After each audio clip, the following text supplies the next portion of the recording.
네, 안녕하세요. 10월 2일 토요일 유클리드와 비유클리드 기하 시간이 또 돌아왔습니다.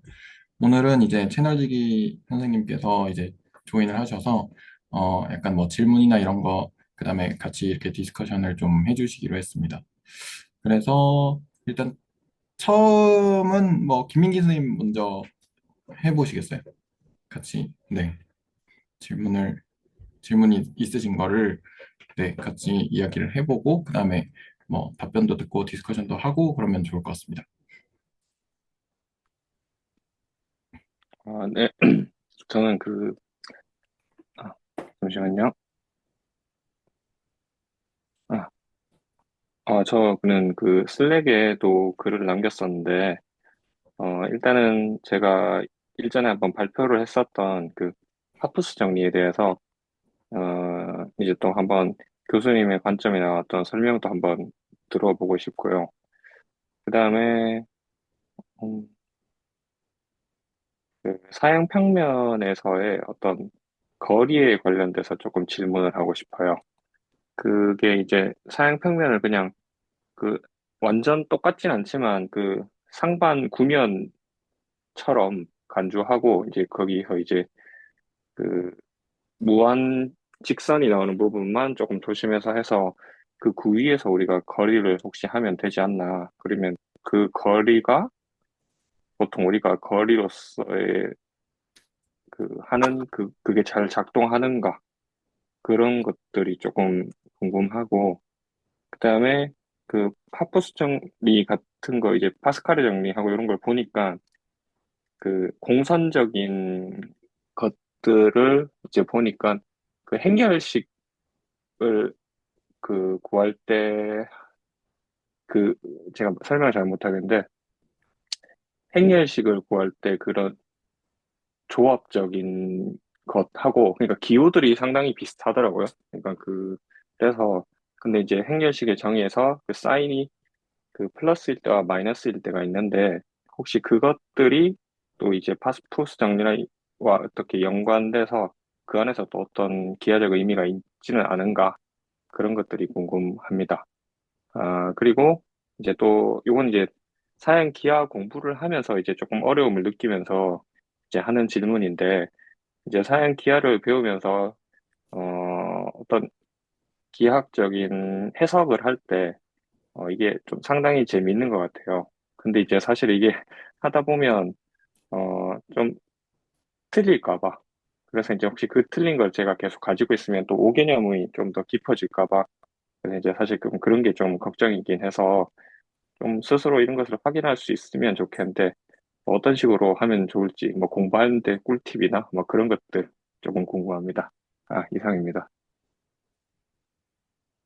혹시 괜찮으시면 배동선님까지 질문들을 좀 다 듣고 얘기 나누면 어떨까 합니다.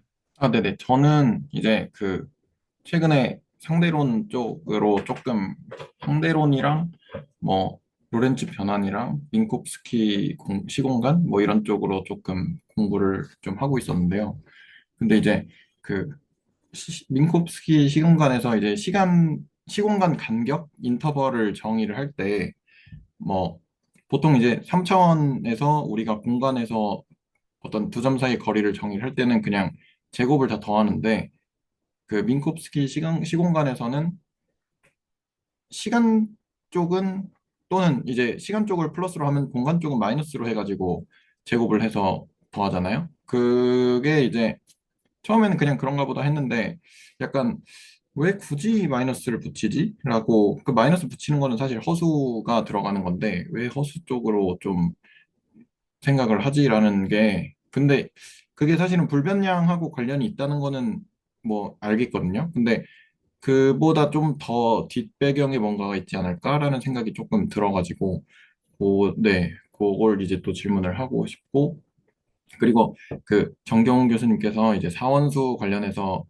되게 좋은 이제 설명들을 많이 해주셨는데 근데 뭐죠? 그거랑 이제 뭐 로렌츠 변환에서 뭐 그런 것들이랑 좀 관련이 있어 보여서 그래서 일반 상대론 같은 거를 이제 기술을 할 때도 이제 상원수 같은 걸 쓰면 좀 효과적이지 않을까라는 생각이 좀 들었어요. 근데 뭐죠? 블랙홀에서 양자역학이랑 일반 상대론이랑 좀 충돌을 한다고 저는 알고 있거든요. 그러니까 융합이 잘 안 된다고 알고 있는데, 그 부분도 약간 사원수를 쓰면 좀 해결을 할 수 있지 않을까라는 막연한 생각도 좀 들어서, 네. 그래서 그런 부분들을 좀 질문을 하고 싶었습니다. 네, 혹시 그 최경 선생님은 전시하시면서 혹시 기아 관련해서 혹시 약간 좀 꼭 질문까지는 필요 없고요. 그 좀 어떤 측면들을 좀 쓰셨는지 이런 것들을 조금만 공유해 주시면 좀 좋을 것 같습니다. 아, 그, 어, 제 전시는 일단은 협업이 들어갔어요. 그래서 생물학, 약학을 하시는 박사님과 전시를 했고요. 그래서, 음, 어, 그 전시에 그 스토리가 있어요. 스토리가 약물이 인체에 들어가서 인체에 일어나는 세포와 세포 내에서 어떤 분자들의 활동 같은 거를 관찰을 하고 약물이 어떤 임무를 수행하고 나가는 좀 그런 동화 같은 스토리가 있고 그래서 이제 그 거를 시각화하는 데 있어서 그 인체 의 형상, 그리고 인체가 하나의 엔티티 전체라고 본다면 그 안에 뭐 세포가 있고 분자가 있고 그런 걔네들이 겹겹이 계속 작은 존재들이 계속 안에 있는 거예요. 근데 그 형상을 시각화하는 데 있어서 제가 여기서 들었던 구면 기하 같은 거를 많이 활용을 했고, 그래서 이제 저희 뭐 정경우 선생님께서 반전원 같은 거를 설명을 해 주실 때, 뭐, 그걸 이제 구에 대입을 해서 구의 표면이 이렇게 반전되면서 이제 곡면들이 서로 휘면서 이제, 어, 그 내부와 외부가 뒤바뀌기도 하고 그런 형상을 이제 기하학 공부를 하면서 아이디어를 얻기도 했고 실제로 그거를 모델링 할 때도 그 다 수식을 이용해서 코딩으로 모델링을 했고 그 모델링 하는 기술적인 과정에서도 어, 음, 지금 요 기하 스터디를 하면서 들었던 뭐 것들이 도움이 되었죠. 그게 사실 3D 모델링이 그렇게 쉽지는 않은데, 뭐 한다던가 그런 게 제가 막 뜻대로 안 되는 것들이 있었는데, 그런 것들이 어떤 원리를 통해서 이렇게 회전이 된다? 그런 걸 좀 아니까, 이게, 그 배운 수식을 제가 정확히 적용하진 않더라도, 그게 왜 이런 메커니즘을 통해서 회전이 되는구나. 그리고 그 면들을 다 거의 다 삼각함수로 했는데 그 삼각함수를 쓰는 데 있어서도 사실 그게 뭐 어쩌면 뭐 이렇게 저희 했던 정경 선생님께서 주로 말씀해 주셨는데 뭐 이렇게 파이로 돌고 세타로 돌고 두 방향 이렇게 두 각의 어, 그런 그 세타와 파이어 회전량에 따라서 그 뭐 각의 속도에 따라서 버틱스 점들이 찍히고 네, 그런 거를 이해하면서 모델링 하는데 많이 도움이 되었죠. 음, 네, 음. 감사합니다. 어, 그 좀 두서없을 수 있겠는데 그 나온 얘기들이 좀 전체적으로 좀 큰 그림으로 좀 함께 좀 아우를 수 있도록 얘기를 좀 해보려고 하는데요. 그 일단 제일 처음에 가장 중요한 얘기부터 좀 하고 싶은데 그 기하의 어떤 그 이제 종류에 대하여 그 어떤 제 개인의 생각에는 기하학자들은 요 정도의 기본적으로 그 공감을 하는 것 같아요. 기하는 몇 개가 있는데요. 물론 그 기하 앞에 붙을 수 있는 형용사들은 사실 이제 굉장히 많습니다. 많은데 그래도 아주 큰 범주에서 구분을 한다고 했을 때 제 개인의 생각에는 한 네 종류인 것 같아요. 기하를 한다라고 말하면 그리고 제가 아는 선에서는 여기서 예외는 없습니다. 제가 그러니까 실제로 그 이제 그 정말로 이제 수학자로 일하는 사람 중에서 그 어떤 지오메트리를 하냐라고 하면 여기서 일단 제가 약간 단어를 좀 정확하게 쓰고 싶은 게 좀 사실 관계가 있긴 하지만 토폴로지랑은 좀 구분하는 거고요. 일단은 그 정말 직업 수학자로서 기하를 하는 경우는 네 부류로 사실은 분류가 돼요. 이게 이걸 기준으로 말씀을 드리고자 하는데 첫 번째가 미분기하. differential geometry라고 부르는 게 있고요. 두 번째가 그 참 요새 이쪽도 큰데 그 사교기야, 심플렉틱 지오메트리라고 하는 게 있고, 한국에는 포항에 IBS가 있습니다. 오영곤 교수님이 운영하시는. 그리고 뭐가 있냐면 대수기하가 있습니다. 알제브레이크 지오메트리, 그리고 마지막으로 컴플렉스 지오메트리, 복소기하. 그리고 대전 쪽에 그 황주목 교수님을 토대로 한 이제 그 IBS 센터가 역시 있죠. 그래서 그 물론 여기서 이제 각각의 기하들이 무엇이냐라고 하는 것들은 사실은 이제 굉장히 그 정의를 정확하게 해야 되는 것들이기는 해요. 그 각각의 맥락들에 맞춰서 정의들은 등가가 아닌 여러 정의들이 있어요. 미분기하란 무엇이냐, 뭐 사교기하란 무엇이냐, 뭐 대수기하란 무엇이냐, 뭐 복속이란 무엇이냐, 이것들은 그 청중에 따라서 그리고 전문가들의 선에 따라서 완전히 다르고, 이 각각들은 그 전문가들 선에서 완전히 각각의 그 우주라고 보시는 게 거의 맞습니다. 하지만 이제 그럼에도 기본적으로 여기 계신 분들이 지금 다 질문하신 것들은 이거 안에서 뭔가 이제 들어가는 얘기들이라고 보시면 다 맞고요. 다 맞고, 그래서 이 체계에 대해서 조금 설명을 해드리는 방식으로 지금 나온 질문들의 결에 대해서 좀 말씀을 좀 드려보도록 할게요. 그 김민기 선생님께서 하신 중요한 질문 중에 하나가, 그러니까 일단 지식 이전에, 그러니까 다 지금 그 부분을 공감하시는 것 같아요. 그러니까 지식 자체도 요긴한 면도 있지만 요긴뿐만 아니라 좀 재밌다는 측면이 있잖아요. 그래서 그 재미랑 관련해서 그러니까 당연히 이제 근데 내가 알아가는 과정에서 여러 이제 오 개념이나 이해를 잘못하는 부분도 당연히 있을 수가 있고, 당연히 그거는 필연이죠. 어떻게 보면 근데 그 질문이 있는 거죠. 어떤 기준하에서 공부를 해야 되느냐? 물론 사람마다 다 다양성이 있으니까 그거를 어떤 전체주의적으로 아울리겠다는 그 의미는 아니고, 그 다양성들을 내 다양성을 이제 나도 하나의 다양성으로서 할 때, 그럼에도 불구하고 전체적으로 공감할 수 있는 그 기준이 무엇이냐라는 거는 중요한 문제가 맞잖아요. 그래서 이 질문에 대해서 제 개인의 생각에는 답은 세 가지 정도가 있어요. 그러니까 누구나 다 기하를 공부한다고 하면 공감할 수 있는 질문이라는 의미에서요. 하나는 되게 웃기는 말이지만 그 첫 번째로 중요한 거는 저희가 중고등학교 때 배웠던 수학이에요. 중고등학교 때 배웠던 수학은 어떤 거냐면 직선의 방정식과 원의 방정식이에요. 그래서 저희는 직선과 원이라는 기하학적인 대상을 방정식으로 바꿔서 풀었어요. 이게 한 가지 기준에 해당하는데, 이제 이거에 대해서 조금 더 말씀을 좀 드리자면, 말씀드리는 게 기준이 세 가지인데, 그래서 먼저가 10대 때 우리가 배웠던 기하랑, 이제 여기서 말하는 건 제가 말하는 센스는 직선과 원을 지칭하는 건데, 어떤 센스인지를 좀 말씀드리자면 다음 것 같아요. 원이라고 하는 거는 사실은 한 가지 2차 곡선 중에 하나예요. 그래서 실제로 저는 지금 수능 범위를 잘 모르지만 제가 배웠을 때는 원, 포물선, 쌍곡선, 타원에 대해서 다 2차 곡선의 하나로서 전 고등학교 때 배우기는 했었거든요. 그리고 직선과 몇 점에서 만나냐라는 게 분명히 중요한 이슈잖아요. 그러면 거기서 뭐를 보실 수가 있냐면 허수가 반드시 들어가야 돼요. 그러니까 저희가 판별식을 가지고 이게 근이 몇 개냐라는 걸 논하는 과정에서 허수의 존재성은 필수 불가결합니다.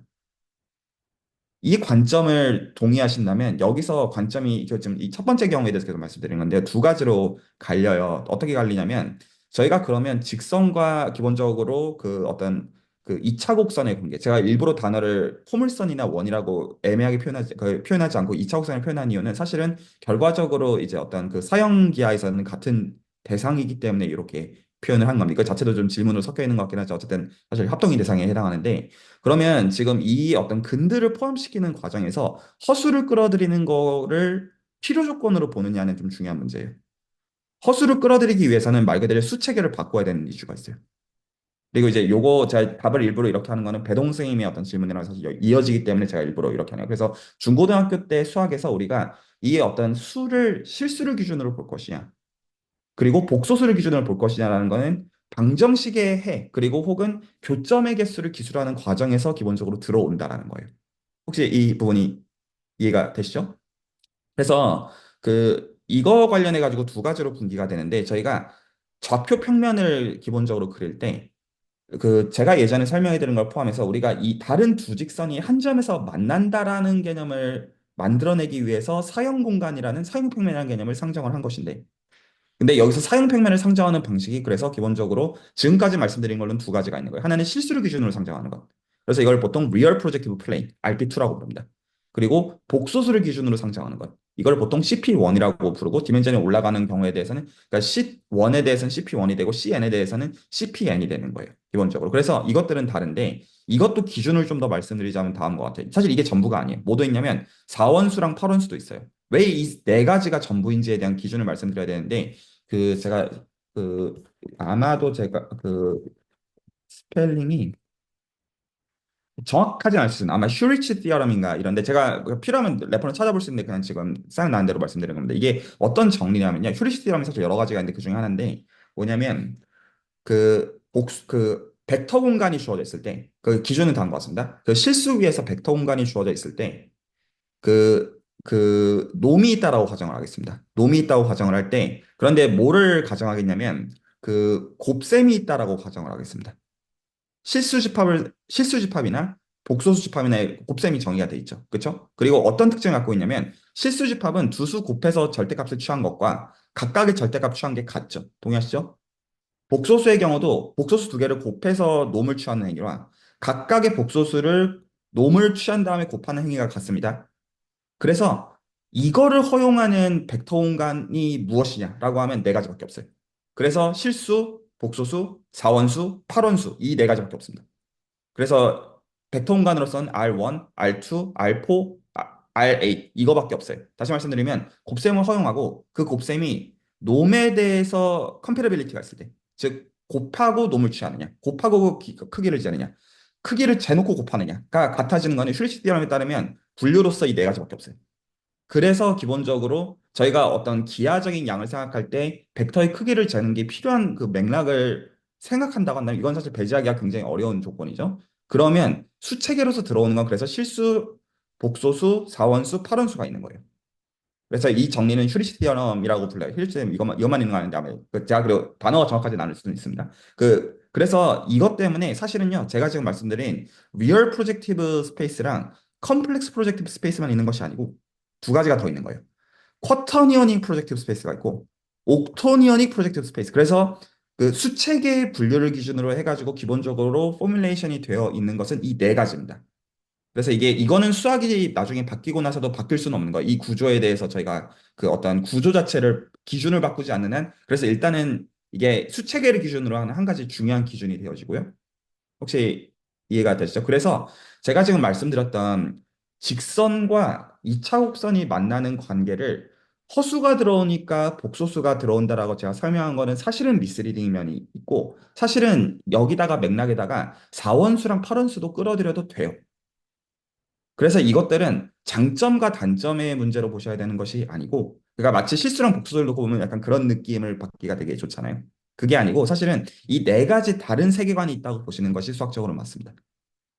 그래서 근데 어쨌거나 1번으로 기준으로 말씀드리는 건 뭐냐면, 직선과 이차곡선이 만나는 이 교점을 기술하는 거에 대한 일반화로서 가는 것이 한 가지 기준이 될 수밖에 없다는 것이고요. 그런데 그 일반화에 대한 수체계를 쓰는 것은 실수, 복소수만 있는 것이 아니고 사실은 사원수랑 팔원수도 있다는 겁니다. 기준으로서. 이거는 기준으로 못 바꿔요. 그래서 이게 첫 번째 기준입니다. 제가 이제 왜 이렇게 말씀드리는지 이해가시죠? 그러니까 분류 기준이 있다라는 이 수체계 분류를 토대로 해가지고 얘네들을 역설한다는 의미이고요. 물리에서는 이 네 가지를 다 씁니다. 참고로. 그리고 네, 사실 이것만 가지고도 할 얘기 너무 많지만 일단 그렇다 치고, 자, 두 번째 기준은 이제 뭐가 되냐면 리만의 수학이 들어와야 돼요. 기준에 있어서. 리만의 수학이 들어온다는 것은 다음과 같습니다. 기본적으로 리만 서피스를 생각한다는 뜻이고요. 이게 왜 중요한지도 좀 말씀을 좀 드리자면 여러 가지 이유가 있는데, 하나는 말 그대로 리만의 수학이 들어온 시점부터 현대 수학이 시작이 되어요. 예를 들어 뭐 리만 적분부터 시작해서. 그래서 어떤 수학의 기준으로서 만약에 이 기하를 논하는 거죠. 물론 리만 기하도 있긴 합니다. 지금 그것 때문에 리만이 중요하다는 의미는 아니에요. 그 의미는 아니고, 그 기준으로서 누가 반드시 기하의 기준 안에 반드시 들어와야 되냐면 리만이라는 사람은 반드시 그 기준 안에 들어와야만 돼요. 그런데 리만이 그러면 그 기준 안에 들어온다는 건 구체적으로 어떤 뜻이냐? 라는 거를 말씀드리자면 다음과 같아요.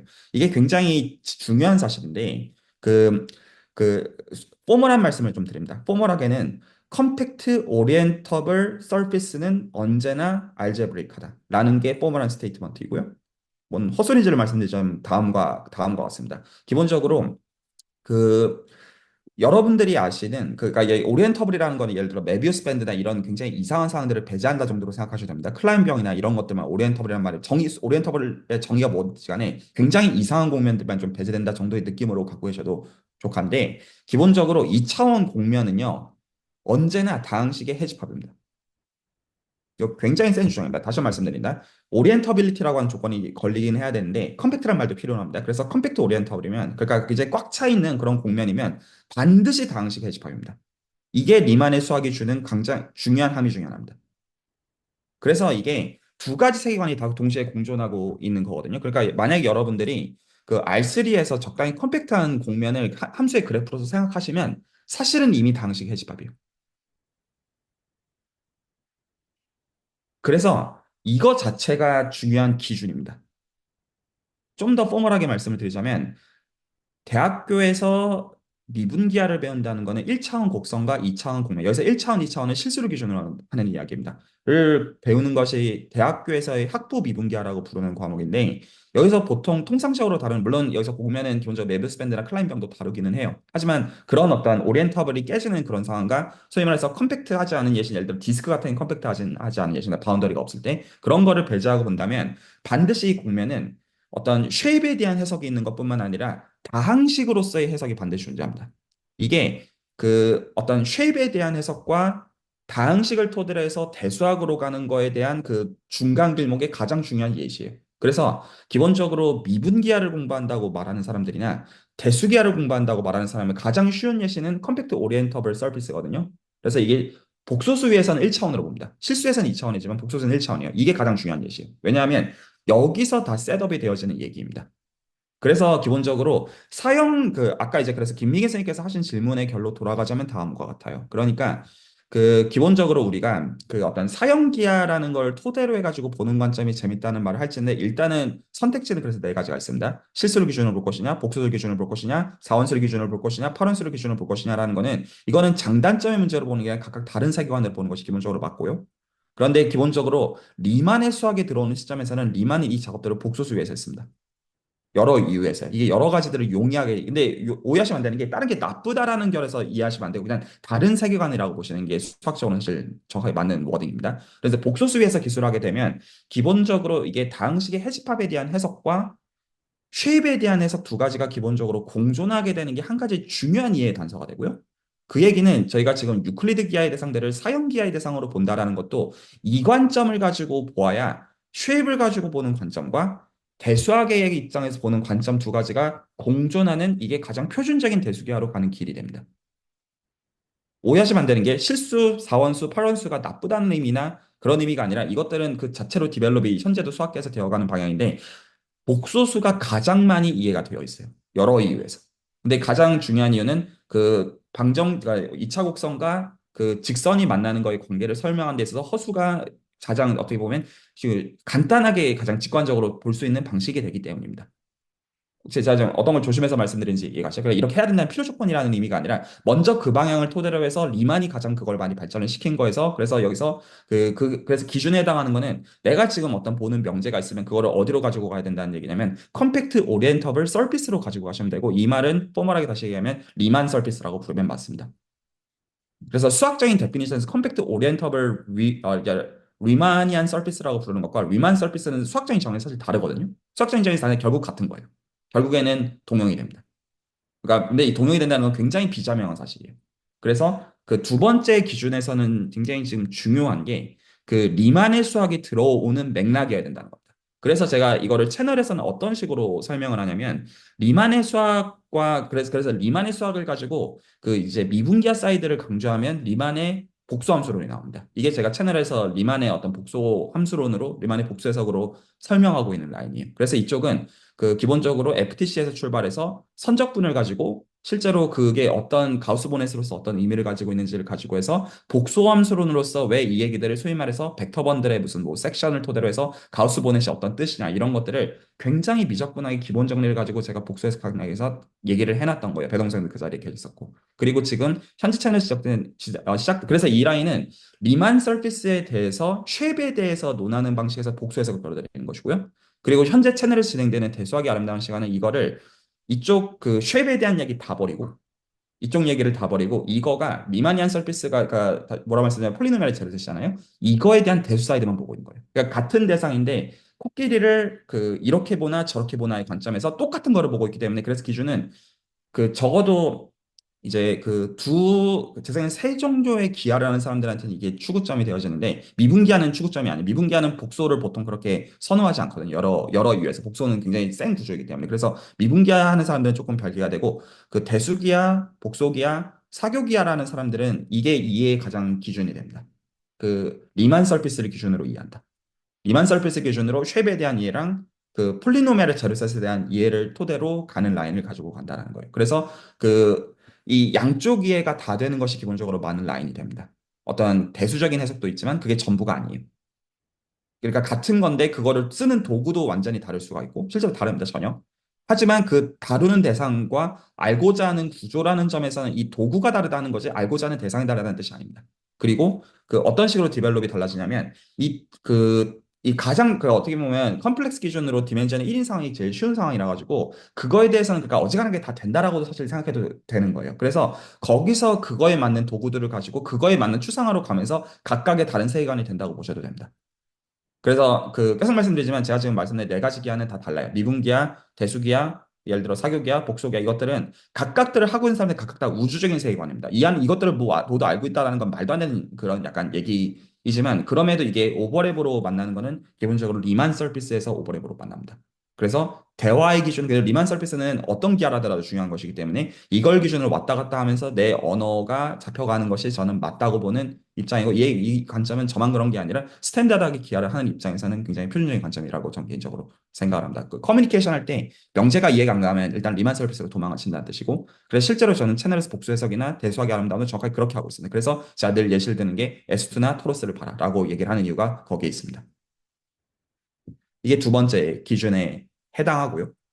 그리고 세 번째 기준에 대해서 말씀드리자면 다음과 같습니다. 세 번째 기준은 누구의 수학을 끌어들여야 되냐면, 그러니까 이제 수학이 발전하는 건 기본적으로 대가와 그 대가가 이제 만들어 놓은 수학적 프레임워크를 가지고 발전하는 그 라인들이 되어져서 세 번째 라인은 어디로 가야 되냐면 그로센딕의 수학으로 가야 됩니다. 알렉산더 그로센딕. 그래서 이게 역사적으로는 어떻게 발전했냐면 먼저 이제 19세기에 이제 가우스가 먼저 이제 굉장히 어떤 여러 위대한 업적들을 쌓고 그 어떤 가우스의 문화에 있었던 리만으로부터 이 많은 세계관들이 시작이 돼요. 그래서 리만이 역사적으로 발견한 건 뭐냐면 어떤 우리가 그러니까 결국 리만의 업적입니다. 리만이 복소함수론을 토대로 해가지고 결국에는 이 공면에 대한 기하가 결국 대수적인 구조에 불과하다는 것을 밝힌 거예요. 그게 리만의 업적이에요. 그래서 이 토로스라고 하는 대상 자체가 물론 결국엔 어떤 리만 전에도 바이어스트레스나 이런 사람들 토대로 해서 어떤 이제 소위 말해서 토로스를 타원 곡선으로 적는 법들은 알고 있었지만 리만은 이 어떤 기본적으로 타원에 대한 이 어떤 궤도를 기술하는 어떤 이 차원적 분 이 이면에 사실은 기하적 구조가 들어가 있고 더 나아가서 보통 기하적 구조에만 초점을 맞추지만 사실 이게 대수적인 등가 데이터를 시사한다는 사실 등가인 거를 사실 알아낸 거예요. 그래서 이걸 포멀하게 표현하면 리만 로크 티어럼이라고 불러요. 물론 사실 여기서 크레딧은 리만 로크 티어럼을 부르면 사실 로흐한테 좀 더 줘야 되는 게 맞기는 해요. 하지만 그럼에도 어떤 리만 자체의 어떤 크레딧이 워낙 크기 때문에, 그러니까 이제 컨트리뷰션이 워낙 이 세관 자체가 크기 때문에 리만 로크 티어럼이라고 부르는데, 그래서 이 리만 로크 티어럼에는 어떤 게 다 녹아 있는 거냐면 기본적으로 이거는 그니까 이제 사실은 이제 한국 커뮤니티에 저는 개인적으로 그냥 다이버시티의 문제인데 복소를 공부한 사람이 한국에 거의 없다 보니 보통 어떤 식으로 가르치게 되냐면 미분기하를 가르칠 때 미분기하를 이렇게 가르쳐요. 그러니까 1차원 곡선과 2차원 곡면이 있고 2차원 곡면에서 제가 지금 말한 건 계속 말씀드리지만 오리엔터블 컴팩트일 때만 준하는 겁니다. 근데 거기서 제일 중요하게 다뤄야 되는 정리가 가우스 원의 정리예요. 물론 이게 컴팩트 오리엔터블일 때만 먹힌다는 뜻은 아닙니다. 이 정리가. 근데 이 경우를 가지고 보면 기본적으로 우리가 어떤 S2, 어떤 2차원 구나 토러스가 있을 때 이거를 점선면을 가지고 삼각화를 다 합니다. 기본적으로 최경 선생님이 가끔 이제 보여주는 블렌더를 가지고 보여주는 게 이런 거가 이제 트라이앵글라이제이션의 작업을 얘기하는 거예요. 그러면 거기서 점의 개수랑 에서 선의 개수를 빼고 면의 개수를 더하면 어떻게 트라이앵글라이제이션 하든지 간에 그러면 이 개수가 불변으로 똑같고 이걸 저희가 보통 오일러 지표, 오일러 캐릭터리스틱이라고 부르고 그래서 학부 미분기에서 보통 어떻게 가르치냐면 기본적으로 어떤 가우시안 커베이처라는 양이 쉐입에 의한 불변량이고 그러니까 쉐입이라는 거는 각 탄젠트 스페이스의 이너 프로덕트를 지칭합니다. 그래서 배동 선생님의 질문으로 나중에 이걸로 돌아갈 건데 쉐입을 본다라는 거는 기본적으로 공간이 있고 그 공간의 각 점마다 탄젠트 스페이스를 세워서 거기서 이너 프로덕트가 쉐입을 이걸 다 모든 포인트에서 반복하는 방식으로 쉐입을 결정한다. 이게 가장 메인스트림에 해당하는 미분기의 어떤 철학적 생각의 방식이에요.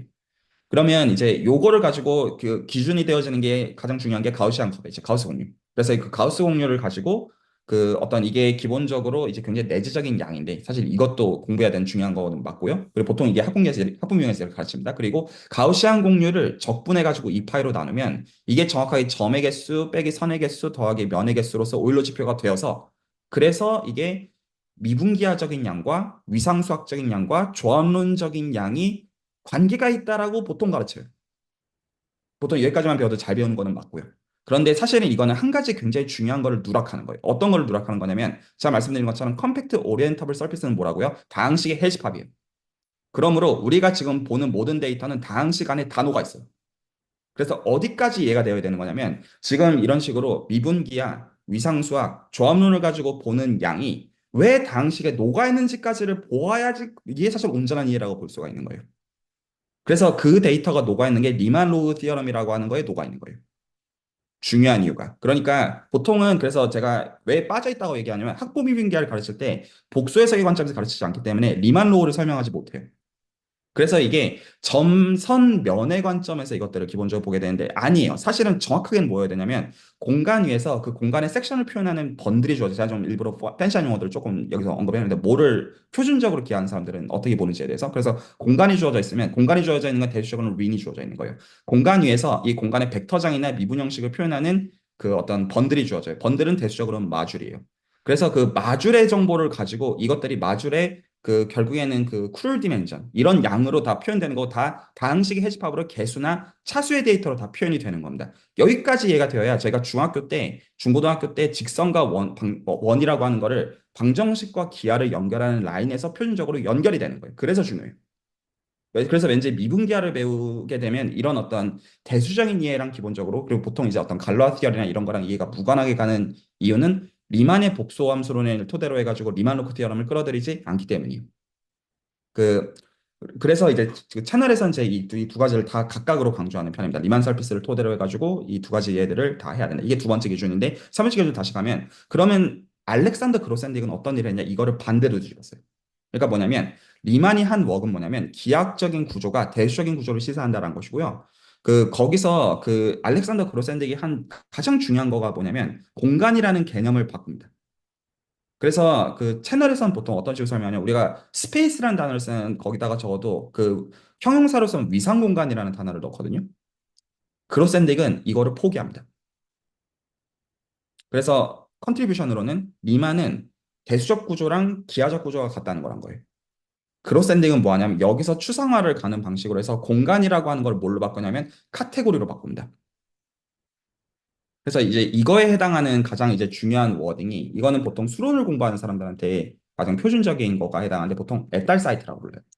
그 단어가 중요하진 않습니다. 근데 이제 뭐냐면 그 보통 이제 이 수질 채널에서 이제 그 수학 공부하시면 예를 들어 위상 공간의 정의 정도는 보통 들어보시게 돼요. 여러 이제 활동들을 자연스럽게 하시면서 그러면 이게 기본적으로 정의를 어떻게 하냐면 뭐 셋이 주어지면 파워셋이 있고 거기서 서브 컬렉션이 블라블라를 만족한 때 이게 뭐 위상 공간이다 이런 것들을 뭐 자연스럽게 공부하게 돼서 공간이라는 거를 리만의 관점을 가지고 보면 기본적으로 위상 공간 플러스 에디셔널 스트럭처를 생각해야 되거든요. 근데 그로샌딕이 만들어 온 세계관은 그거를 벗어납니다. 그래서 공간의 개념이 좀 팬시하게 말하자면 매니폴드나 스킴이 아니에요.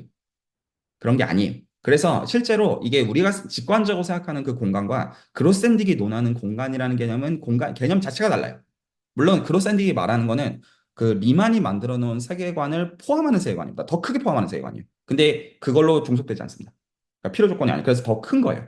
범위가. 그래서 그 랭귀지로 잡혀 있는 점에서 본다면 이제 이게 어느 기하랑 기본적으로 관계가 되냐면 제가 지금 말씀드린 건 뭐냐면 그 제가 기하가 네 가지가 있다고 말씀드렸죠. 미분기하, 대수기하, 복소기하, 사교기하가 있다고 말씀드렸죠. 그럼 이제 미분기하는 좀 직관적으로 뭔지 좀 이해가 가죠. 아, 공간이 있고 공간에 포인트 잡고 탄젠 스페이스 주고 거기서 이너 프로덕트 해가지고 쉐입 논하다. 오케이 오케이. 얘 좀 느낌이 오고요. 그리고 약간 이제 그 중에서 대수기 당식의 해집합에 대한 뭔가 기하를 보겠다. 원의 방정 시스템 뭐 그럴 수 있겠다. 약간 느낌이 오실 거고. 그리고 이 중간 과정에서 어떤 게 보이실 거냐면 복소 기하는 이거 복소수를 토대로 이런 것들을 하려고 하나 보다. 이것도 그럴 수도 있겠다. 라는 것까지는 대충 느낌은 오실 텐데 그럼 사교 기하란 무엇이냐?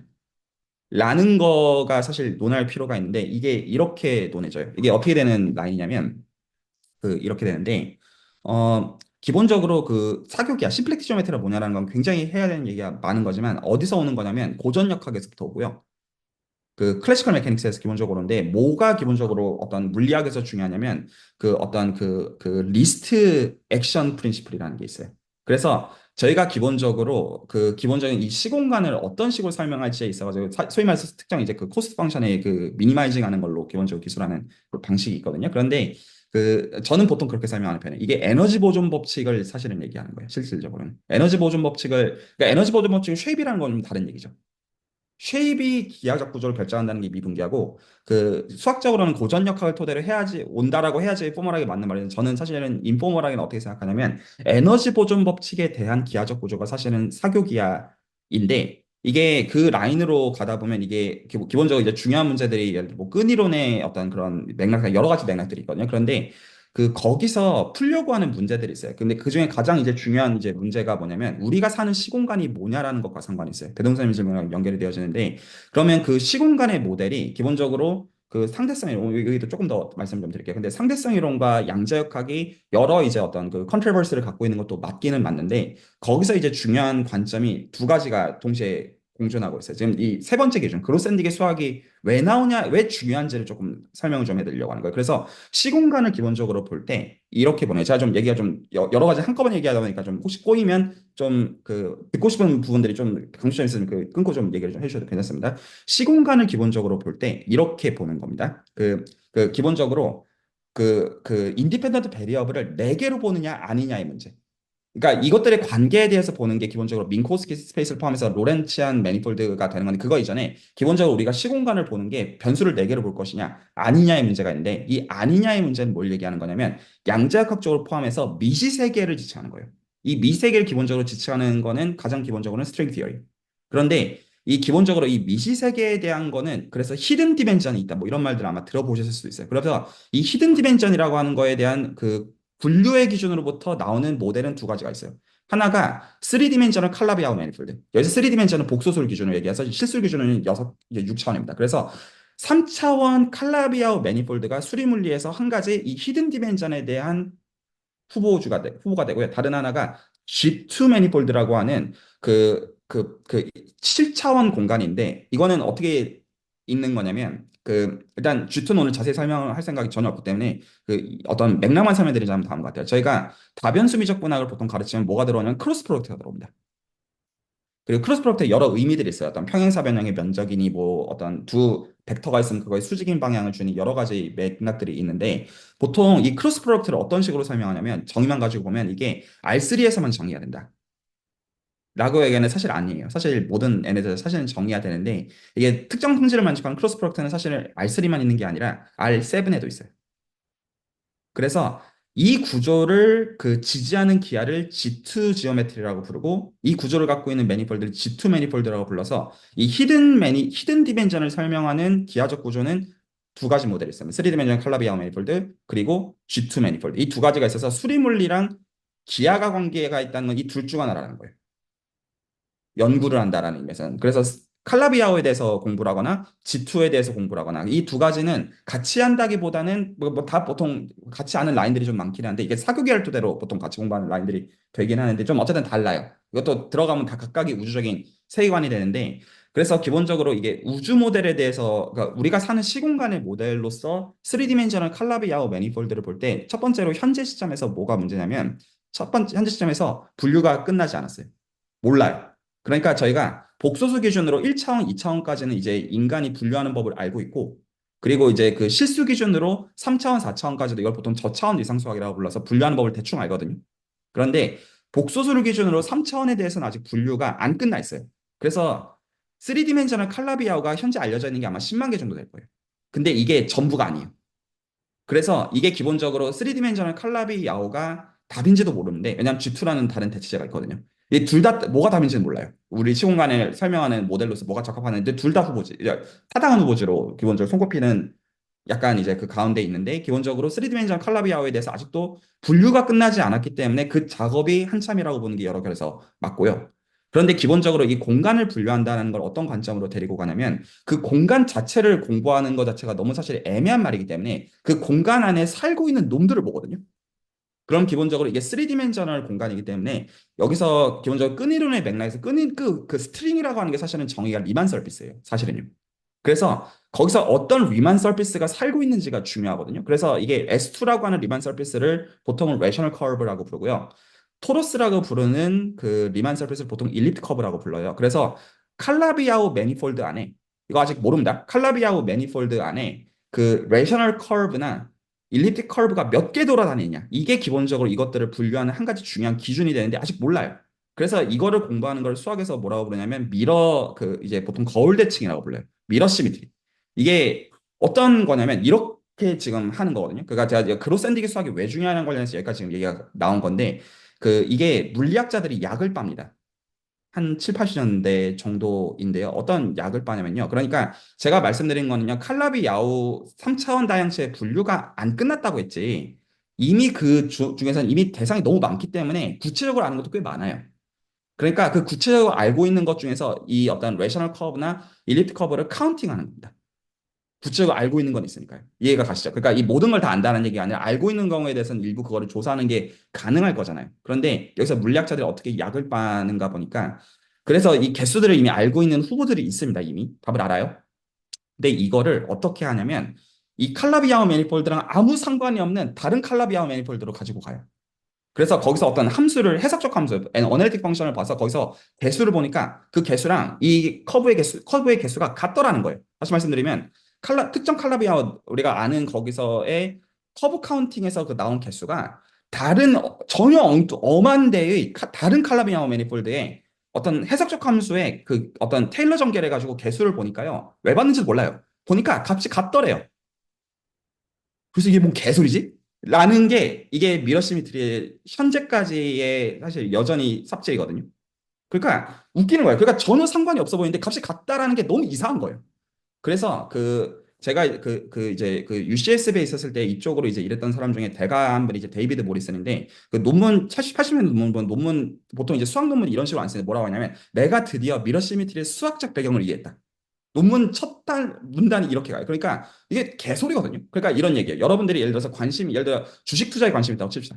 그래서 내일 이게 오르는지 알고 싶어요. 그러니까 여러분들이 뭘 봤냐면 그 어떤 화장실에서 주사위를 던져가지고 주사위가 3이 나오면 투자하고 주사위가 4가 나오면 투자를 안 한대요. 근데 이게 100% 맞아요. 이게 뭔 개소리 같은 거죠. 그러니까 이거를 설명하기 위해서 이게 기존의 위상 수학의 관점으로 이게 그러니까 위상 공간이라는 관점에서는 이 기하적 구조는 설명이 안 돼요. 그래서 그 그로샌드기 약을 빤 게 중요한 라인이 되는데 리만이 공간에 대한 관점들을 여러 가지 구조를 끌어들인 거에서 그로샌딕과 셀은 아직도 살아계세요. 그 이제 거의 연세가 이제 100세 가까이 되셨을 텐데 그 이 두 분이 공간이라는 개념을 범주론이라는 걸로 카테고리라는 걸로 대상을 다 완전히 그냥 수학적 추상을 해놨거든요. 꼭 이런 모티베이션 동기 어떤 목적으로 놓고 한 건 아닌데 그래서 아 지금 이 다른 두 개가 공간으로 등가로 보는 건 말이 안 되니 범주론적으로 등가로 될 거야 이라는 거에서 그 공부하는 라인이 사교기예요. 그래서 이걸 보통 뭐 A 인피니트 카테고리 무슨 뭐 어떤 A 모델, B 모델 이런 것들이 수학적 정에서 보면 두 개가 아무 상관이 없거든요. 그래서 보통은 어떤 소위 말해서 심플렉틱 사이드 무슨 뭐 컴플렉스 지오메트릭 사이드, 케일러 사이드 이런 식으로 보통 표현하는데 상관이 없는데 이 두 개가 범주론적으로 관계가 있을 것 같아요. 이게 엄청 애매한 설명입니다. 그러니까 지금 정확하게는 뭐냐면 뭘 증명해야 되는지도 몰라요. 관계는 있는데. 그러니까 엄청 애매모호한 말이에요. 그래서 사실 그래서 이제 그 한국에도 여러 대가들이 계시고요. 사교계야 쪽으로는. 그래서 그쪽에서 하는 얘기들을 들어보면 공간이 결국 다 공간이랑 상관이 있는데 설명하는 언어는 전부 다 그런 의미에서 범주론으로 설명이 되어져요. 그래서 그 사교기하의 대상은 기본적으로 가장 중요한 대상이 거울 대칭에 해당하게 되는데 그 거울 대칭에 해당하는 것들을 설명하는 과정들은 이런 이유에서 결과적으로 범주론적인 언어로 셋업이 되어지고 물론 도구적인 이유들도 있어요. 프리엠 무카이 트랜스폼이나 이 여러 이제 범주론적인 어떤 맥락에 들어오는 꼭 철학적인 이유만 있는 건 아니에요. 도구적인 이유도 있어요. 하지만 어쨌거나 그래서 그 라인에서 공부하는 건 이게 왜 공간이야? 완전히 뭐 전혀 무슨 뭐 다른 그래서 이제 거기서는 그 단어들의 그 정의를 가지고 직관을 보시려고 하면 전혀 이해가 안 되는 라인이에요. 왜냐하면 예를 들어 트라이앵글레이티드 카테고리 이런 말들을 이제 듣게 되면 뭔가 단어가 직관을 주고 그게 아니라 그게 어떤 구체어에서부터 나오는지에 대한 맥락을 전혀 모르면 그 정의는 완전 그냥 이미 딴 세계로 가 있는 정의가 이미 되어 있는 맥락이 된다는 거예요. 그래서 일단 그래서 이제 저희가 기본적으로 사형기하를 볼 때 그리고 대수기하 쪽도 기본적으로 이 라인으로 가거든요. 그래서 대수기하가 정수론이랑 섞이는 라인에서는 이 범주론적 라인으로 갑니다.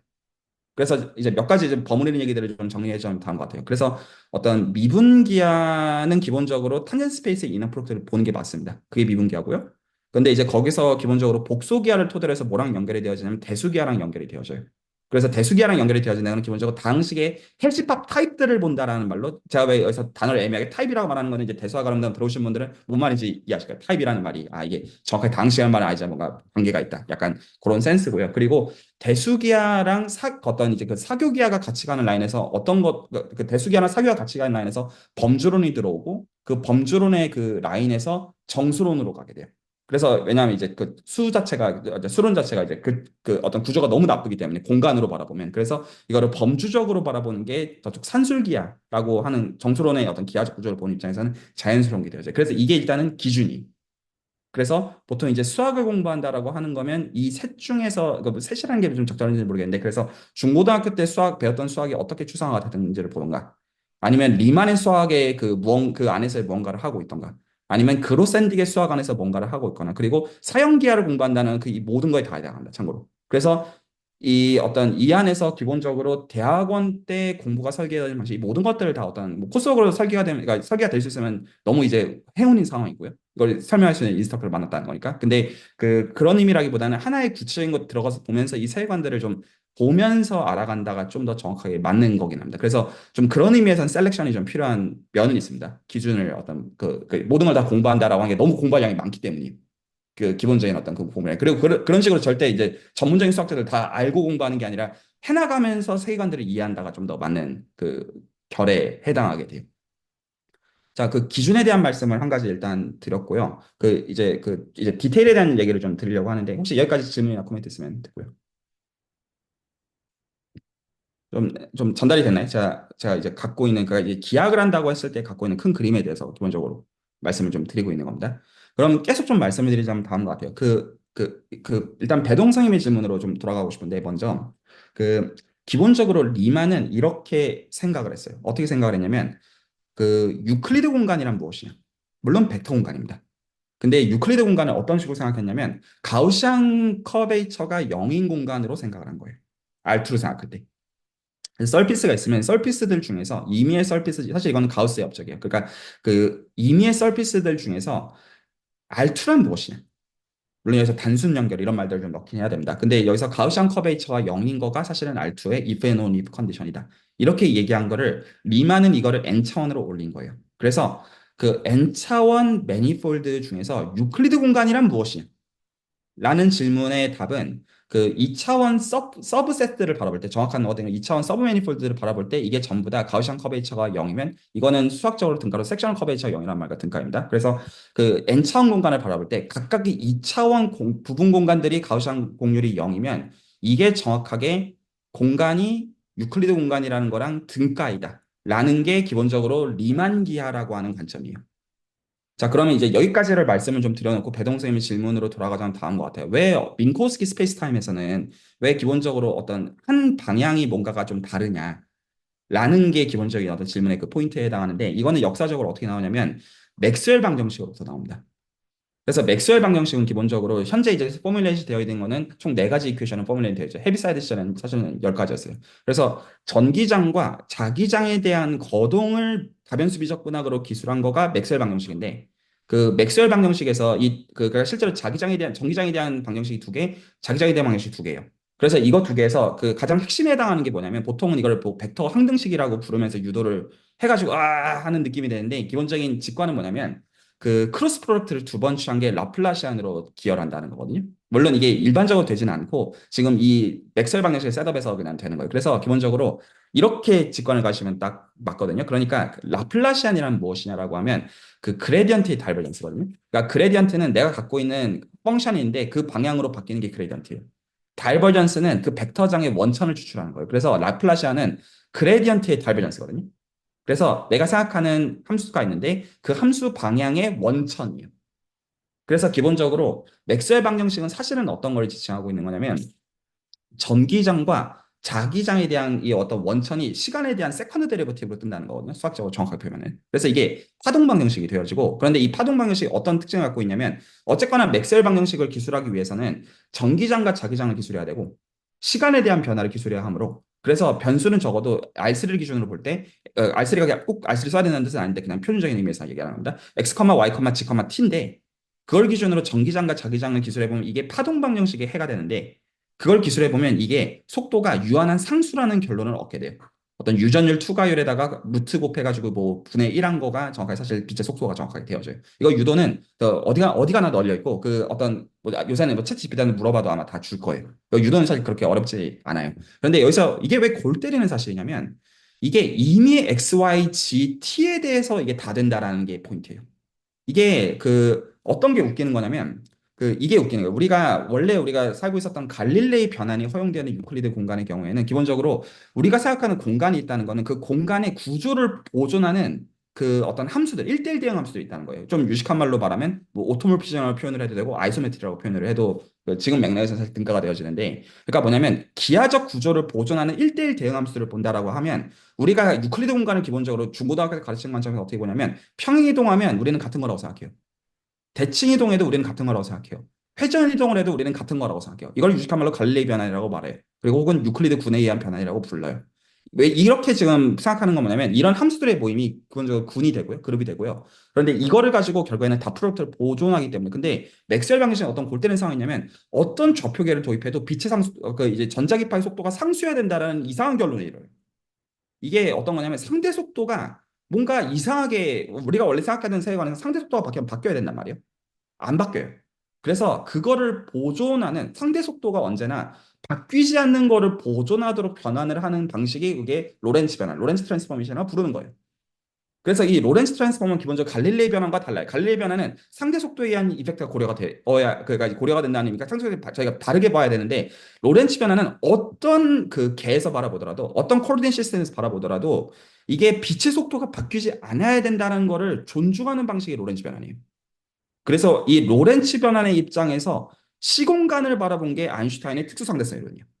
스페셜 렐러티비티가 어디서 나온 거냐면 기본적으로 우리가 사는 시공간이라는 건 무엇이냐면 갈릴레이 변환을 따르는 시공간이 아니라 우리가 사는 시공간이라는 거는 로렌츠 변환을 가지고 바꿔야 돼. 왜냐하면 우리는 빛의 속도가 상수인 세계관에 살고 있어. 라는 거가 아인슈타인이 들어오면서 기본적으로 이 로렌츠 변환이 그 기하학적으로 했던 이 관찰들이 중요한 어떤 그 주목을 받기 시작했던 거고요. 그리고 여기서 아인슈타인의 천재성이라고 논할 수 있는 건 어떤 거냐면 기본적으로 이 시공간을 논하기 위해서 가장 중요한 대상이 중력이에요. 그래서 기존의 관점에서는 중력을 논하기 위해서 이 중력을 벡터장으로서 생각을 했어요. 그런데 이렇게 생각하면 어떤 문제냐? 물리적으로 실측이 불가능해요. 거의. 그러니까 이게 이 어떤 기본적인 단위가 정말 천문학적인 단위에서의 어떤 물리적 실험을 세팅해야 되는 문제다 보니까 중력장이라고 하는 거를 테스트한다는 게 사실 엄청 애매한 말이에요. 물리적인 세계관에서. 그래서 아인슈타인이 여기서 어떤 생각의 패러다임을 넣은 거냐면 중력장 자체가 따로 존재한다는 뜻이 아니고 애시당초 우리가 사는 시공간 자체가 그런 것임에 대해서. 그러니까 중력장이 공간의 별개로 있는 걸로 생각하는 관점이 아니라 그게 기존의 관점. 중력장 자체가 애시당초 시공간에 편입되어 있는 대상 시공간이라고 생각을 하고 그 시공간이 로렌츠 변환을 가지고 불변 시공간이라고 생각한 거에 기준이 민코스키 스페이스가 되는 거예요. 민코스키 스페이스 타임이 되는 거예요. 그래서 그런 의미에서 봤을 때 민코스키 스페이스 타임이라는 건 그냥 단지 뭐냐면 기본적으로 우리가 생각하는 시공간이라고 하는 대상을 수학적으로 모델링을 할 때 그러면 갈릴레이 변환을 가지고 바뀌는 걸 생각하면 그 중에서 가우시안 곡률이 0인 게 우리가 생각하는 유클리드 공간이에요. 그러니까 기하학적인 관점에서는 다시 한번 말씀드리면 갈릴레이 변환에서 불변이면서 가우시안 커베이처가 0인 게 그게 우리가 생각하는 유클리드 공간이고 그 갈릴레이 변환과 호환되는 것으로서 가우시안 곡률이 양의 상수인 거가 스피어고요. 갈릴레이 변환과 호환되면서 그 뭐죠? 제가 지금 말하는 건 사실 리마니안 지오메트리라는 리마니안 매니폴드라는 말을 계속 사실 이제 이렇게 그냥 그 풀어서 얘기하고 있을 뿐입니다. 호환되면서 가우시안 커베이처가 음의 상수인 경우를 하이퍼볼릭 스페이스라고 지칭하는 거예요. 그런데 그 시공간에 대한 개념을 바꿔서 우리가 필요한 거는 갈릴레이 변환이 아니라 로렌츠 변환이 필요하다라는 관점을 도입하게 되면 여기서 로렌츠 변환을 기준으로 공간을 기술하게 되면 여기서 그 탄젠트 스페이스의 이너 프로덕트를 어떻게 바꿔야 되냐면 여기서 타임 축에 해당하는 그 아이겐 밸류를 포지티브에서 네거티브로 바꿔야 된다는 거예요. 이거는 뭐냐면 로렌츠 변환에서 불변이 되도록 기술하니까 이렇게 되는 거고 정확하게는 로렌츠 변환에 의해서 그 이제 불변인 방식으로 공간을 기술해서 가우시안 커베이처가 0인 거에 그 답이 민코스키 스페이스가 되기 때문이에요. 그래서 이것도 공간의 분류의 결과예요. 그러니까 위키피디아 페이지 선에서 민코스키 스페이스 타임의 정의를 보시면 물론 정의가 x제곱 더하기 y제곱 더하기 g제곱 빼기 t제곱은 0인 어떤 이런 어떤 특정 이제 하이퍼볼로이드 타입으로 뜬다라는 거는 이거는 결과적으로 셋 티어리틱한 디스크립션이고 실제로는 뭐가 있는 거냐면 로렌츠 변환을 어떤 이제 그 변환으로서 어떤 보존으로서 기하학적인 양들을 보존하는 것으로서 보게 될 때 여기서 가우시안 커베이처가 0이 되도록 하면 그 기준이 유클리드 공간이 아니라 민코스키 스페이스 타임이 된다라는 거예요. 그 대상을 찾은 거예요. 저희가 가우시안 커베이처가 0인 거의 대상이 유클리드 공간인 것처럼 근데 그때의 기준은 갈릴레이 변화예요. 근데 그 변환하는 기준을 로렌츠 변환, 즉 어떤 맥스웰 방정식을 서포트하는 걸로 시공에 대한 그러니까 개념을 바꿔서 그걸 가지고 똑같이 리만 기하의 생각을 따라서 그러면 커베이처가 0인 공간이 무엇이냐? 시공간의 커베이처가 0이라는 게 그거에 대응되는 걸 찾아보니까 그거에 해당하는 게 민코스키 스페이스 타임이 됐다라는 것이죠. 그 얘기는 어떤 의미가 되냐면 역시 로렌츠 세계관, 그 로렌츠 변환을 보존한 센스에서도 커베이처가 0이 아닌 것도 여전히 논할 수 있어요. 그래서 기본적으로 로렌츠 변환을 보존하는 방식으로서 논해지는 거에서 커베이처가 파지티브, 즉 스피어의 애널로그에 해당하는 게 뭐가 되냐면 이거를 데시탈 그 어떤 저 이제 한글로 뭐라고 부르는지 잘 모르겠어요. 그 데시탈 스페이스라고 보통 부르고요. 네거티브 커베이처에 해당하는 게 안티 데시탈, 반더시터를 뭐 시공간 이 정도로 호칭을 하고요. 그래서 이것들은 각각의 이 어떤 정확하게 워딩은 스칼라 커베이처로 부르는 게 맞긴 한데 이제 그 공률들이 상수인 걸 가지고 역시 그거에 해당하는 로렌츠 매니폴드에 해당하는 그 어떤 그 분류들이 여전히 되어 있고 참고로 이것들도 실수 기준으로 보냐 복소수 기준으로 보냐 실수는 이제 없겠다. 여기서 이제 이 경우는 i가 들어가야 되겠다. 복소수 기준으로 보냐 4원수 기준으로 보냐 8원수 기준으로 보냐에 따라서 사실 다 각각 다 따로 있어요. 자, 그래서 기본적으로 이 어떤 복소수가 들어오는 맥락은 복소수 자체의 특수성이라기보다는 이 지금 아이겐 밸류가 하나가 부호가 마이너스인 거를 표현하는 데 있어서 나은 방식의 허술을 도입하는 게 표현이 용이하기 때문인 맥락이 있고 그 맥락에서 민코스키 스페이스 타임도 4원수를 기준으로도 할 수 있고요. 8원수를 기준으로 할 수 있고요. 파지티브 커베이처나 네거티브 커베이처도 그렇게 할 수 있고 여기서 기준은 로렌츠 변환이 기준이라는 것이고 로렌츠 변환은 맥스웰 방정식에서 나오는 거예요. 네, 그리고 사실은 제가 이제 했던 웍 중에서 미완성, 그러니까 퍼블리싱 되어 있는데 그 어떤 웍 자체는 있었기 때문에 제가 했던 것 중에서 15차원 그 8원수 반더스타로 안티 데시탈 스페이스에 대해서 제가 했던 사실 연구가 있거든요. 근데 그게 그 완성되지 않은 웍이에요. 그래서 완성을 하고 싶었는데 못했어요. 그래서 좀 그쪽으로는 사실 오픈 퀘스천들 있어 여기서 관심 있는 분들이 있으시면 제가 나중에 이제 그거에 대해서 좀 소상하게 사실 설명을 해드릴 수도 사실은 있어요. 자, 그래서 사실 여기까지가 이제 배동 선생님의 질문에 대해서 제가 답을 한 거거든요. 그래서 정리하면 기하적 기준은 그 어떤 타늘 스페이스의 이너 프로덕트를 모임 가지고 그걸 분류하는 거에서 그거에서 나오는 게 기본적으로 가우시안 커베이처인데 그 가우시안 커베이처가 0인 거를 가지고 유클리드 공간이 나오는데 기본적으로 그거는 갈릴레이 변환의 등가일 때 그렇게 얘기하는 것이고 만약에 맥스웰 방정식을 그 어떤 지지하는 방식을 하려면 로렌츠 변환을 바꿔야 되는데 그 로렌츠 변환을 바꾸는 가운데 이 프레임워크를 적용해야 되면 이너 프로덕트가 파지티브 아이겐 밸류가 아니라 하나가 반드시 사인이 바뀌어야 되고 그걸 기준으로 해서 커베이처가 제로인 걸 기술하면 그거에 대응하는 공간이 민코스키 스페이스 타임이 되고 그리고 그 기준에서 커베이처를 바꾸게 되면 파지티브 커베이처가 데시탈 스페이스 타임 그리고 네거티브 커베이처 안티 데시탈 스페이스 타임 이렇게 나온다. 그리고 이것들은 각각 또 복소수뿐만 아니라 4원수랑 8원수에 대해서도 사실은 다 논할 수 있다. 자, 혹시 여기까지 질문이나 코멘트 있으면 듣고요. 아니면 이제 김민희 선생님 얘기를 좀 해야 돼가지고 좀 여기까지 좀 말씀 좀 드리고요. 피곤하시면 다음에 더 말씀드리고. 너무 많죠. 제가 지금 드린 정보가 이것저것. 제가 슬랙에 답변을 못하는 이유가 너무 단편적으로 얘기하기 너무 힘들어서. 네, 일단 정보가 많기도 해서 한 또 네, 돌려봐야 될 것 같긴 합니다. 네, 일단 네, 여기까지입니다. 네. 김민희 선생님 질문도 사실 이게 할 얘기가 너무 많은데, 어, 오늘 할까요? 다음에 할까요?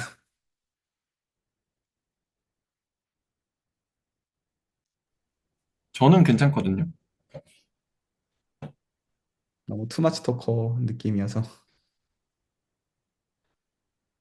김민기 선생님 어떻게 네, 저도 좋습니다.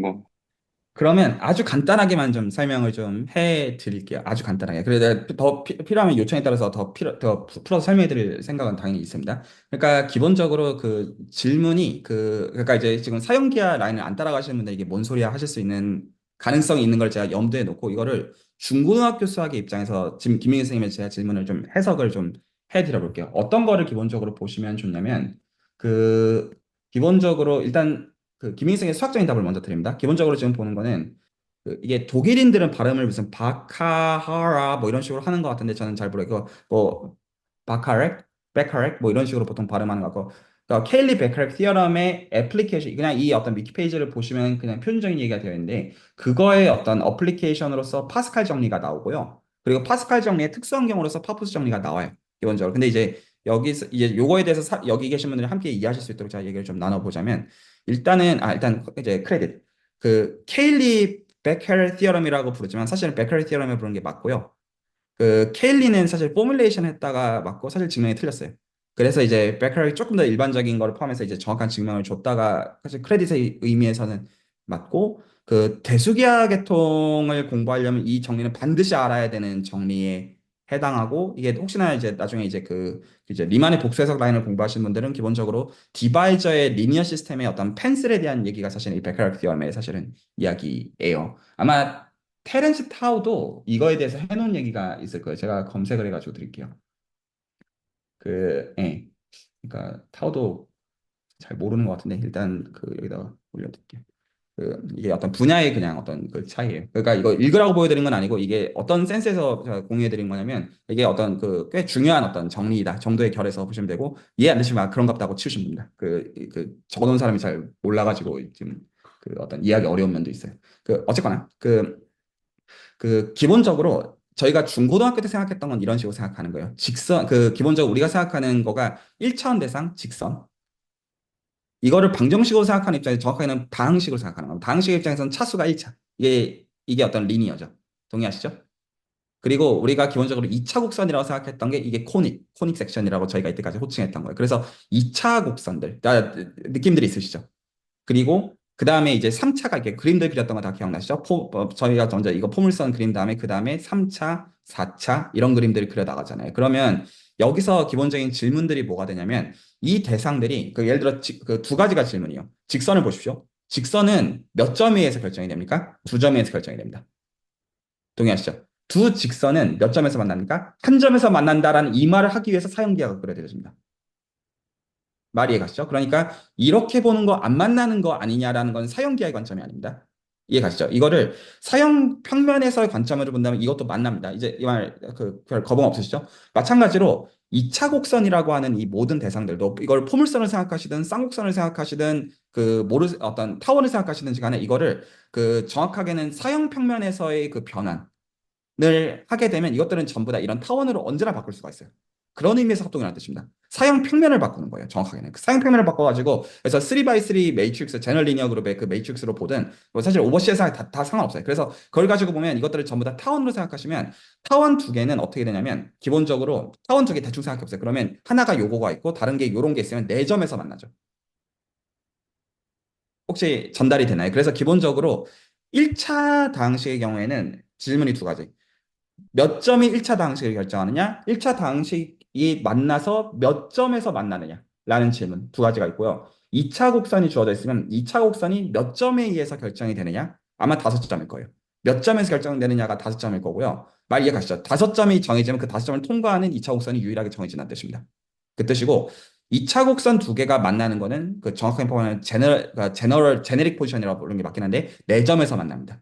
사형 기하의 센스에서 말이 이해가시죠? 예를 들어서 그림 이렇게 생기면 한 점 아니냐? 이렇게 원 하나 있고 안에 있으면 안 만나는 거 아니야? 이것들은 전부 다 평행선을 생각하는 같은 관점이라고 생각하셔야 됩니다.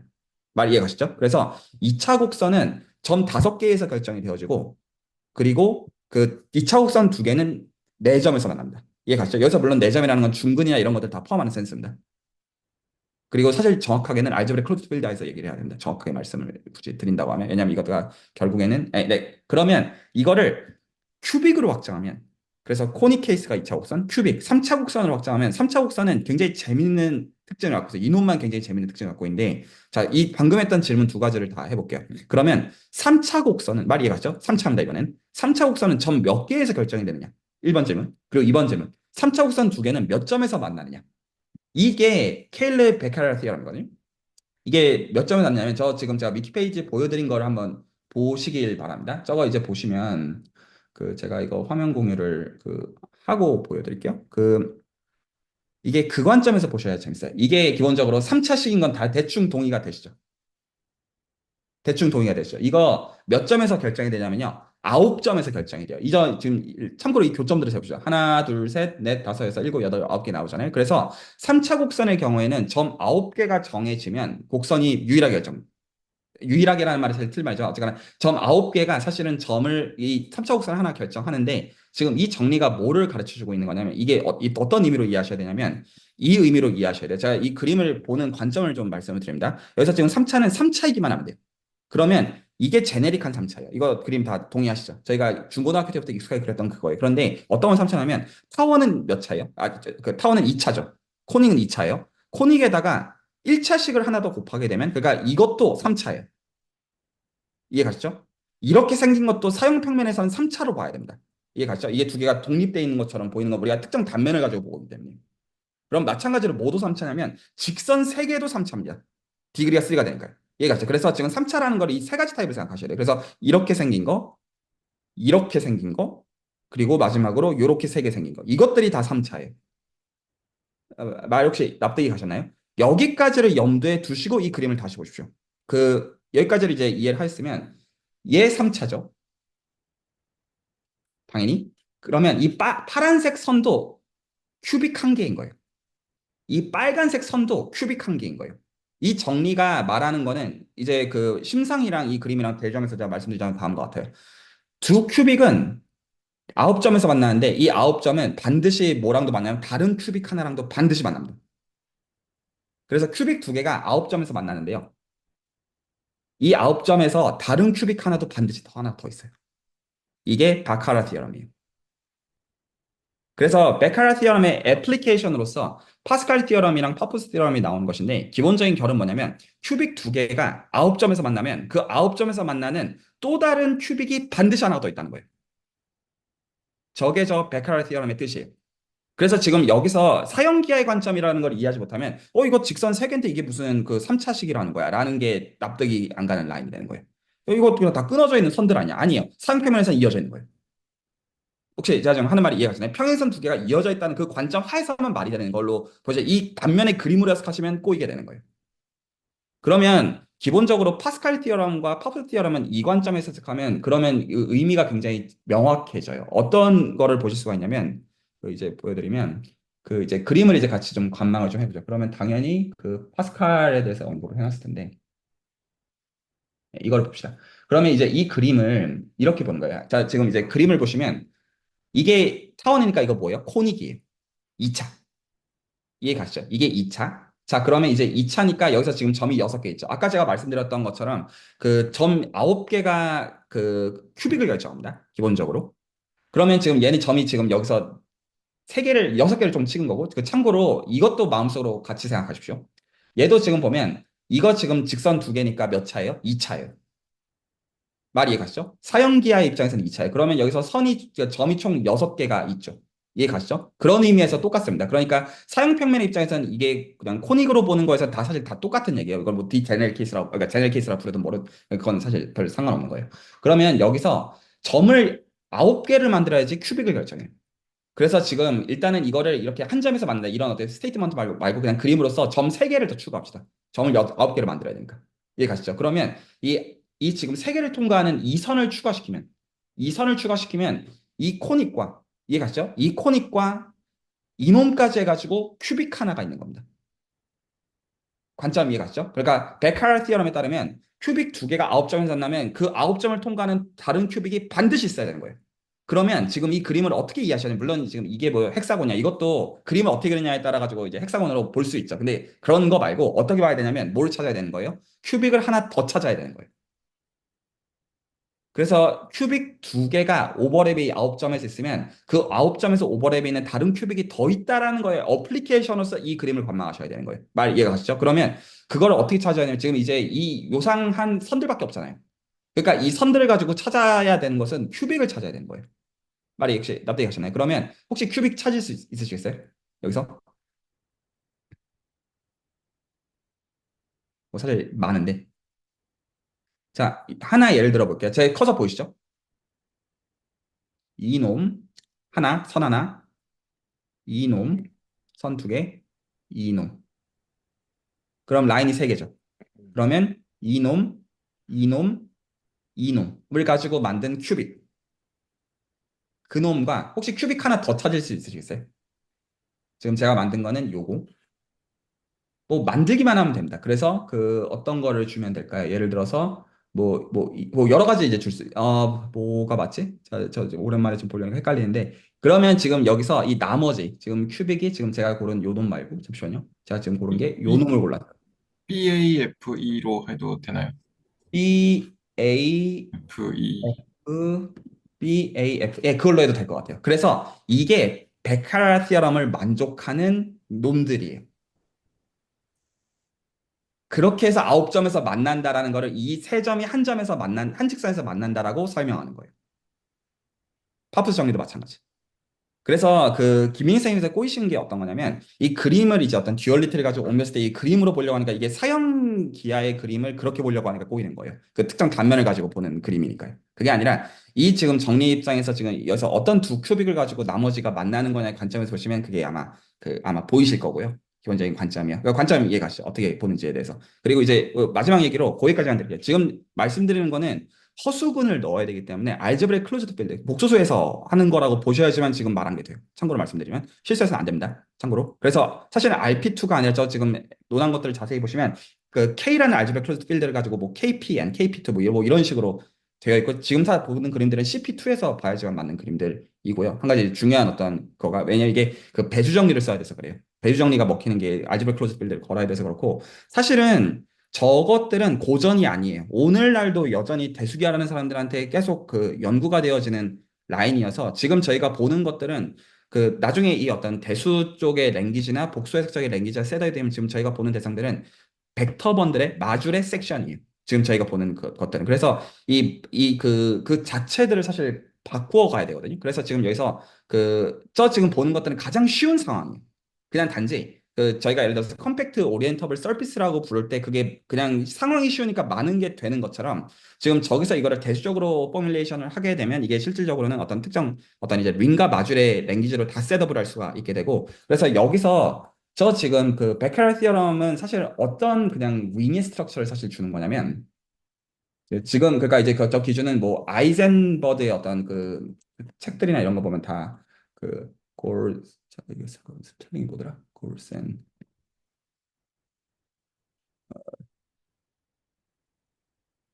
제가 헷갈리는데 아 이거 이름이 뭐더라? Kelly Backrack too. You fix some number. 제가 한 가지 실즈메드 고렌스타인 링이구나. 맞다. 지금 저 베카럴 티어럼에 해당하는 대수적 구조가 무엇이냐라고 하면 이게 추상학으로 어디까지 가냐면요. 여기까지 가요. 사실 이게 진짜 정체예요. 그래서 이 정의를 놓고 보면 이게 뭔 개소리냐 싶은 그 라인이 되거든요. 이게 저 정리의 진짜 뜻이.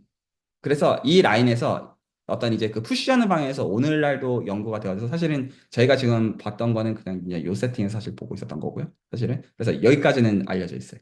참고로. 그래서 요런 것들은 그래서 지금 공부가 좀 갈리게 되는데 오늘 마지막 얘기로 드릴 얘기가 그 얘기예요. 그래서 배동훈 선생님께서 하신 질문의 그 기본적인 결은 약간 미분기하 쪽의 결이에요. 그래서 미분기하 쪽의 결에 대해서 분석하는 것들은 수학적 도구로는 다변수 해석학과 선행대수학이에요. 그리고 다변수 해석학과 해석학을 가지고 이제 쉐입에 대한 것들을 포뮬레이션 하면 이게 미분 방정식으로 바뀝니다. 편미분 방정식으로 바뀌어요. 그래서 아까 이제 기본적으로 맥스웰 방정식을 논하는 게 타동 방정식이라 하는 편미분 방정식을 논하는 그 라인에서 거기서 선형대수를 가지고 로렌츠 변은 아마 이 시간에 보셨던 것처럼 그런 식으로 논하는 그 라인들이 되어지는 게 수학적으로 가는 라인이 되고요. 지금 김민희 선생님께서 말씀하신 사형기하의 그 라인들은 가완대수랑 호몰로지 대수가 기본적인 도구가 되어져요. 그래서 이것들은 전부 다 지금 저희가 이제 대수학의 아름다움 시간에서 얘기하고 있는 쉬프를 가지고 스톡을 만들고 그 스톡을 가지고 호몰로지를 가지고 이그젝트 시퀀스를 만드는 관점으로 완전히 대수적으로 다 사실은 바뀌는 데이터에 해당하게 됩니다. 그래서 도구가 완전히 달라요. 하지만 이 도구가 다르다는 게 어떤 그 세계관 두 개가 이질적이라는 거가 아니라 그 추상화하는 방식이 좀 차이가 있어서 물론 사형기하 자체도 미분기하를 가지고 공부할 수 있고요. 그리고 이제 미분기하 쪽에서도 이제 리만의 어떤 복수 해석 라인을 가지고 이런 대수적인 걸로도 갈 수 있어요. 이것들은 굉장히 좀 어떤 큰 어떤 이제 자유도를 갖고 있는 이야기이고 그래서 하지만 그럼에도 가야 되는 거는 그 컴팩트 오리엔티블 그러니까 이제 리만 서피스가 가장 표준적인 기준이 되어 지고 제가 보통 이제 권하는 것들은 이 어떤 랭귀지가 셋업하는 과정에서 이 모든 언어를 공부하겠다고 가는 것들은 바람직하지 않고요. 그렇게 배워지는 게 아니라 하나라도 구체적으로 보는 가운데 그 어떤 인류가 다 있는 것까지 가는 게 맞아요. 그래서 그 하나라도 구체적으로 보면서 이제 논문들을 찾아보는 선 어디까지 되어 있는지를 명확하게 이해한 다음에 거기서 벽돌을 하나 더 쌓으려는 게 꼭 어떤 연구자로 가기 위한 그런 거라요. 그 문제들을 고민해 보면서 비로소 이런 세계관이 어떻게 나오는지를 보는 게 맞다고 보는 입장이에요. 모든 지식들 다 흡수함으로써가 아니고요. 하지만 이제 도구적으로는 그렇게 갈리는 라인들이 됩니다.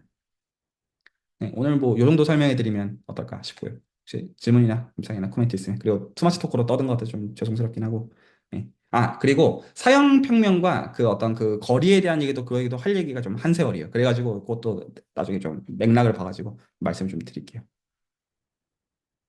하실 얘기 좀 듣고 마무리하겠습니다. 그럼 뭐 나중에 공부하다가 한 번 더 네, 해도 괜찮을 것 같습니다.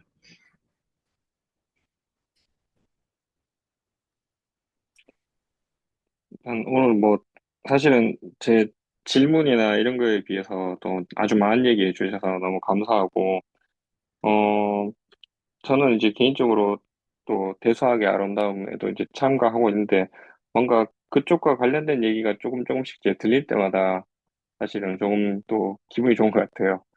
이게 뭔가 같은 대상을 다른 방식으로 이야기하고 있다. 이제 이런 식으로 계속 말씀하시는 것 같은데 그런 것에 대해서 한번 조금 계속 두고 한번 관심이 가는 것 같아요. 오늘 이야기 감사했습니다. 네, 감사합니다. 그러면 일단은 오늘은 레코드는 여기까지 하도록 하겠습니다.